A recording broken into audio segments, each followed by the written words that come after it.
అనంత సంసార సముద్రతారా నౌకాజితాభ్యాం గురుభక్తిదాభ్యాం వైరాగ్య సామ్రాజ్యద పూజనాభ్యాం నమో నమః శ్రీ గురుపాదుకాభ్యాం నమో నమః శ్రీ సాయి పాదుకాభ్యాం. శ్రీ గురుభ్యో నమః. శ్రీ సచ్చిదానంద సమర్థ సద్గురు సాయినాథ్ మహారాజ్కి జై. సాయి బంధువులరా, ఆస్తిక మహాశైలరా, ఎందుకని ఆ పదం అంటున్నానంటే, ఆస్తికత్వం నాస్తికత్వం అని రెండు మనకు కనిపిస్తుంటాయి. అంటే ఏంటో కూడా తెలియాలి మొట్టమొదటి మనకు. ఆస్తి అనేటువంటి పదం అస్థి అంటే ఉన్నది అని అర్థం. నాస్తి అంటే నా అస్థి లేదు అని అర్థం. అసలు నాస్తికత్వానికే అర్థం లేదు. ఈ ఎవడంటున్నాడు నాస్తి అని? ఉన్నవాడు అంటున్నాడా, లేనివాడు అంటున్నాడా? ఉన్నవాడే నాస్తి అంటున్నాడు.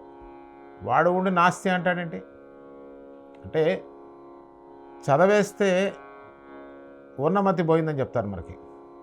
అది వీళ్ళని చూసే చెప్పినట్టుగా అర్థం అవుతుంది. దేన్ని లేదంటున్నావు? ఉన్నది కదా. ఉండటమే అస్తిత్వం. ఉండబట్టే నువ్వు ఒకటి లేదు అని చెప్పగలుగుతున్నావు. ఇదే ఒక అద్భుతమైనటువంటి ప్రయోగం మన సమాజంలో ఆది నుంచి జరుగుతుంది. మనం ప్రధానంగా చూసినట్టయితే ఈ ప్రపంచంలో అత్యంత ప్రఖ్యాతిగాంచినటువంటి ధర్మాలు రెండు ఉన్నాయి.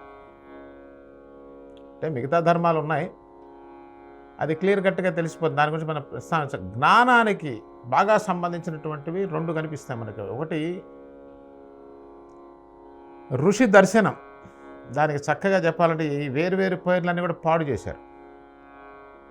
ఎందుకంటే ఆ పదం పదే పదే వేరే దృష్టితో వాడటం వల్ల కంటెక్స్ట్ ఎప్పుడైనా చూడండి, శబ్దానికి విలువ లేదు. శబ్దము యొక్క అర్థానికే విలువ ఉంటుంది. కనీసం ఈ విషయాన్ని మనం గమనించాలి. ఏ విషయాన్నైనా గమనించాలంటే కావాల్సింది మనకి విచక్షణ బుద్ధి ఉండాలండి. అంటే బుద్ధి పనిచేయాలి. బుద్ధి పనిచేసినట్టయితే సుస్పష్టంగా అర్థమవుతుంది. బుద్ధి అంటే ఏదో పెద్ద బుద్ధి అక్కర్లేదు, సామాన్య బుద్ధి. ఆ బుద్ధే పెడతవన పట్టిపోయింది. ఈ రోజున విపరీతార్థాలకు దారితీస్తూ ఉంది. తీసి ఈ పదం కామన్గా వాడుకునే శబ్దం ఇది. ఈ కామన్ వాడుకునే శబ్దాన్ని పర్సెప్షన్ మార్చేశారు, కంటెక్స్ట్ మార్చేశారు. అందుకని ఈ పదాలు వాడాలంటే భయం వేస్తాం. ఋషి దర్శనం అన్నాం అనుకోండి, ఇక దాన్ని మార్చేది లేదు. ఎందుకంటే ఆ దర్శనం ఏమిటనేది ఎవరెవరి పర్సెప్షన్ వాళ్ళకు ఉంటుంది. వాస్తవంగా ఉండే పర్సెప్షన్ ఒకటి ఉంటుంది. ఆ దాని దృష్టి అంటే జ్ఞాన దృష్టి. అంటే ఫ్యాక్ట్, వాట్ ఈజ్ ఫ్యాక్ట్? ఫ్యాక్ట్కి ఎప్పుడు అనాలిసిస్ ఉండదండి. ఇట్ ఈజ్ ఓన్లీ దర్శనం. అవునండి, చాలాసార్లు దర్శనం అంటుంటారు. అదేమిటి అసలు అంటే జాగ్రత్తగా గమనించండి. మనిషి యొక్క కాగ్నిషన్, గుర్తించే శక్తి మనస్సు మీద ఆధారపడి ఉంటుంది. ప్లస్ వాడికున్న నాలెడ్జ్ మీద, ఆ నాలెడ్జ్ వాడి మనసుని ప్రభావితం చేస్తుంది. ఇది కనీసం అర్థం కావాలి. అది అర్థం కాకపోతే ఏది అర్థం కాదు జీవితంలో.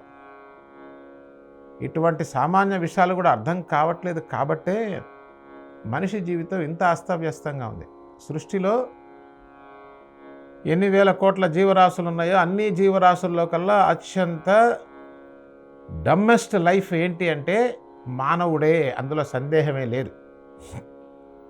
అంటే దేన్ని బేస్ చేసి మరి చెప్పారు కదా, జంతువునాం నరజన్మ దుర్లభం అని ఓ పక్క చెప్తుంటే మీరు దానికి రివర్స్ చెప్తారేంటి అని మీకు ఆలోచన రావచ్చు. వాళ్ళు చెప్పింది ఏంటంటే the potentiality of human, the capability, the capacity of human suppose to be the best, but it became the worst. వీడికి ఉన్నటువంటి విజ్ఞానము చేత, వీడికి ఉన్నటువంటి బుద్ధి బలం చేత ఈ suppose to be the best. మరలా వచ్చే కార్యక్రమంలో మరిన్ని సత్యపరమైన విషయాలతో కలుసుకుందాం. అంతవరకు సెలవు. స్వతంత్ర భక్తి యూట్యూబ్ ఛానల్ ని సపోర్ట్ చేయండి. మీకు ఈ వీడియో నచ్చితే లైక్ చేయండి, మీ స్నేహితులకు శ్రేయోభిలాషులకు షేర్ చేయండి, మీ అభిప్రాయాలను కామెంట్ చేయండి. సబ్స్క్రైబ్ చేయడం మాత్రం మర్చిపోకండి. స్వతంత్ర భక్తి YouTube channel. Please like, share and subscribe.